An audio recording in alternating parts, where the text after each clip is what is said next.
Hello everyone, class 9th mathematics chapter 2 polynomial चल रहा था हमारा।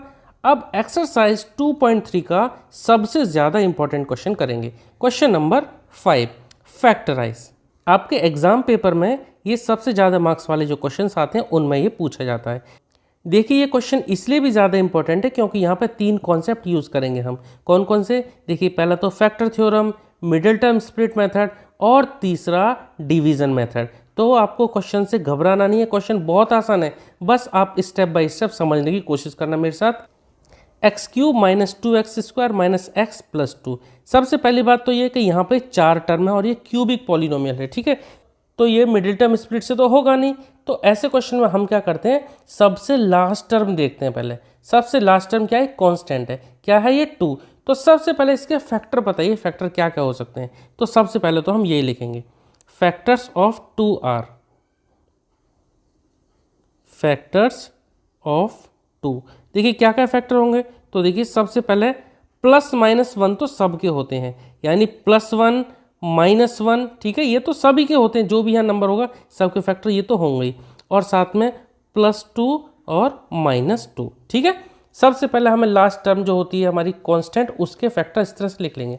अब क्या करेंगे, ये जो नंबर हमने लिखे इनको यहाँ इस इक्वेशन में पुट करके देखना है किस नंबर पे आंसर 0 आ जाए, ठीक है। यानी कि हम यहाँ पता कर रहे हैं कि इनमें से कौन सा इसका 0 है, ठीक है।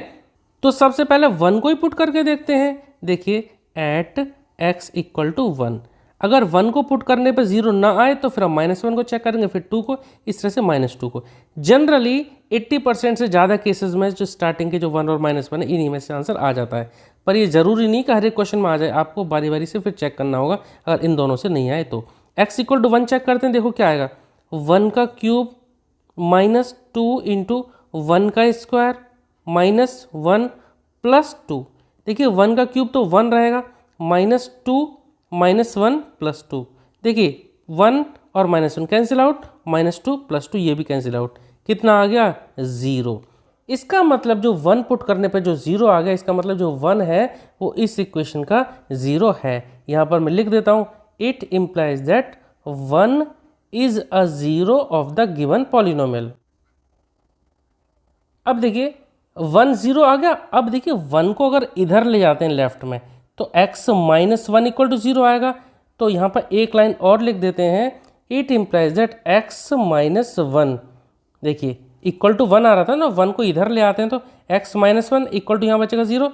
It implies that x - 1 is a factor, किसका?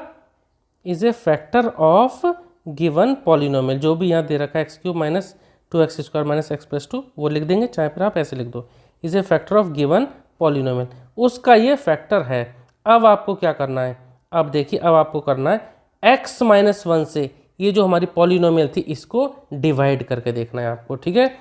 तो मैं आपको यहाँ डिवाइड करके बताता हूँ। तो हमें डिवाइड करना है और डिवाइड के अंदर जो लिखेंगे जो हमारी पॉलिनोमियल है, यानी कि x³ - 2x² - x + 2, उसको अंदर लिखा और बाहर लिखना है, यानी x - 1 जो इसका फैक्टर है, तो x - 1 से इसको डिवाइड करना है, ठीक है। अब देखिए डिवाइड कैसे करेंगे। सबसे पहले x देखते हैं, यहाँ जो टर्म है ना, ये 2 टर्म है, तो इसमें सबसे बड़ी पावर वाली टर्म x है। x में क्या मल्टीप्लाई करें कि x³ आए, तो देखिए हम मल्टीप्लाई करेंगे x² से, ठीक है। x को x² से मल्टीप्लाई करेंगे तो कितना आएगा, x³ यानी x³, ठीक है। पावर पावर जुड़ जाते हैं, अगर बेस x x है दोनों में, यहाँ कोई पावर नहीं तो पावर यहाँ 1 है। देखिए मैं आपको इधर करके बताता हूँ, x × x² करेंगे तो देखिए क्या होता है, इनकी पावर यहाँ कुछ नहीं तो 1 है, तो 1 + 2 क्या हो जाएगी 3। बेस सेम होते हैं तो पावर जोड़ते हैं ना, तो x³, तो x को x² से करेंगे तो कितना आएगा x³ -1 है, -1 को x² से करेंगे कितना आ जाएगा -1x²। आप 1 यहाँ लिखें चाहे ना लिखें कोई फर्क नहीं पड़ता। लाइन खींचेंगे और साइन चेंज करेंगे, ठीक है। एक ही टर्म थी इसलिए मल्टीप्लाई करके हमने लिख दिया। तीसरे टर्म होती तो उसको भी मल्टीप्लाई करके इनमें से किसी के नीचे लिखते जिसके नीचे ये सुटेबल होती है, ठीक है। लाइन खींच दी, साइन चेंज करेंगे। फिलहाल ये प्लस का है, माइनस का हो गया, ये माइनस का है, प्लस का हो गया। ध्यान रखना लाइन खींचने के बाद जो साइन लिखते हैं वो अपोजिट साइन लिखते हैं, जो भी यहाँ पहले साइन लिखे होते हैं उनके उल्टे साइन लिखते हैं। अब देखिए माइनस कर रहे हैं, एक्स क्यूब में से माइनस एक्स क्यूब को कैंसिल आउट कर दिया, minus 2x² plus x², minus 2 में से 1 को घटाया तो बचेगा माइनस का 1x²। 1 लिख दिया मैंने, ना भी लिखते कोई दिक्कत वाली बात नहीं थी। ठीक है, साइन माइनस का क्यों, क्योंकि 2 बड़ा है 1 से, तो 2 से पहले माइनस का साइन है इसलिए माइनस लगा दिया। अब जो ऊपर टर्म है उनको भी ऐसे ही उतार लेंगे, माइनस एक्स प्लस 2। ठीक है, ये लाइन खींची हुई थी। अब देखिए फिर से वही प्रोसेस स्टार्ट करेंगे, एक्स में क्या मल्टीप्लाई करें कि माइनस का 1x² आ जाए। देखिए 1 तो लिख देंगे कोई दिक्कत नहीं, ये माइनस है एक तो लगा दिया हमने माइनस, एक्स में क्या मल्टीप्लाई करें कि x² हो जाए, तो देखिए एक्स में एक्स की ही मल्टीप्लाई करेंगे। एक्स में माइनस तो इसलिए लगाया क्योंकि माइनस था, अब एक्स में माइनस एक्स से मल्टीप्लाई करेंगे तो क्या आएगा, माइनस x² या माइनस 1x², एक ही बात है। ठीक है, माइनस 1 बचा दूसरा टर्म, माइनस 1 को माइनस एक्स से मल्टीप्लाई करेंगे तो माइनस इंटू माइनस प्लस हो जाएगा, और 1 इंटू एक्स एक्स, यानी प्लस का 1x यानी प्लस का x। ठीक है, लाइन खींचेंगे, साइन चेंज करेंगे, माइनस का था प्लस का लगा दिया, ये प्लस का है तो माइनस का लगा दिया, प्लस माइनस माइनस यानी कैंसिल आउट हो गए, माइनस एक्स क्या हो गया, माइनस का 2x। सेम साइन है ना ये, अब देखो पुराना वाला साइन कंसीडर नहीं करेंगे, नया वाला साइन कंसीडर करते हैं, तो माइनस का x माइनस का x माइनस का 2x, ओवर प्लस 2 है, प्लस 2 हमने यहाँ लिख दिया। अब पहले की तरह ही x में क्या मल्टीप्लाई करें कि माइनस का 2x आए, एक तो माइनस लगा देंगे और 2, x को अगर हम माइनस 2 से मल्टीप्लाई करेंगे, x को अगर हम माइनस 2 से मल्टीप्लाई करेंगे तो क्या आएगा, माइनस का 2x। ठीक है, यहाँ तक कोई दिक्कत वाली बात नहीं है। अब माइनस 1 है, इस माइनस 1 को इस माइनस 2 से मल्टीप्लाई करेंगे तो माइनस 1 इंटू माइनस 2, दोनों माइनस के तो प्लस का आ जाएगा, 1 2 जा 2 यानी प्लस का 2। ठीक है, अब लाइन खींचेंगे और साइन चेंज करेंगे, माइनस का था प्लस का हो गया, ये माइनस का था ये प्लस का हो गया, प्लस 2x माइनस 2x ये कैंसिल आउट हो गए और ये भी कैंसिल आउट हो गए, क्या बचा रिमाइंडर, रिमाइंडर बचा 0। देखिए एक बात और कि रिमाइंडर 0 आना ही चाहिए। देखिए अगर आपका आंसर 0 नहीं आया तो देखिए या तो आपने यहाँ डिवाइड करने में कोई गड़बड़ करी है, या फिर आपने यहाँ जो x = 1 यहाँ पुट करके 0 निकाला, ये नहीं आना चाहिए था। ठीक है, तो हमेशा आंसर यहाँ पे 0 आएगा ही आएगा, यानी रिमाइंडर 0 आएगा ही आएगा। ठीक है, अब देखिए अब ये जो ऊपर जो हमारे आए ये 3 टर्म जो आई, इसकी हमें अब मिडिल टर्म स्प्लिट करना है या फिर इसके हमें फैक्टर निकालने हैं। ठीक है, अब मैं यहाँ लिख देता हूँ, देखिए x² माइनस x माइनस 2 मैंने ये लिखा।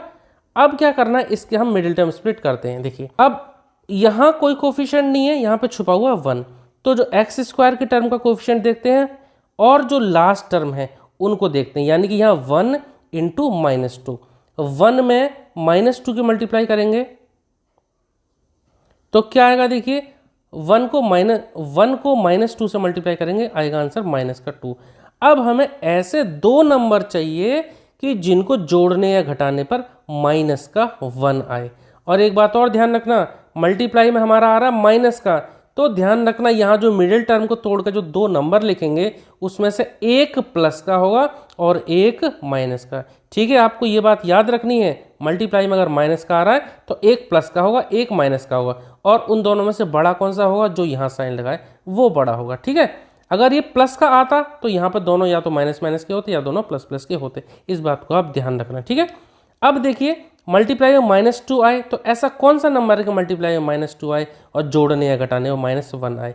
एक काम करें, माइनस 2 प्लस 1, बताइए क्या आएगा, माइनस 2 प्लस 1 कितना आएगा, माइनस 1 ही आएगा, वही हमें चाहिए। और इनको अगर मल्टीप्लाई करते हैं तो माइनस 2 इंटू 1 कितना आएगा, माइनस 2 आएगा। ठीक है, तो यहाँ से हमारी बात बन जाएगी। ठीक है, तो देखिए x² को हमने ऐसे ही लिखा और माइनस x की जगह हम क्या लिखेंगे, एक तो माइनस का 2x और दूसरा प्लस का 1x। 1 ना भी लिखो तो कोई दिक्कत वाली बात नहीं है, और लास्ट में माइनस 2 है वो हम यहाँ लिख देंगे। ठीक है, अब देखिए x² माइनस 2x, इन दोनों से कॉमन ले लेंगे। देखिए क्या कॉमन आता है, x² का मतलब x इंटू एक्स और माइनस 2x का मतलब माइनस 2 इंटू एक्स, दोनों से x कॉमन लिया जा सकता है। ठीक है, तो देखो x² में से x बाहर लिए तो एक x तो अंदर बचा, माइनस 2x में से हमने x बाहर लिया है और माइनस का साइन यहाँ लगा दिया, क्या बचा 2।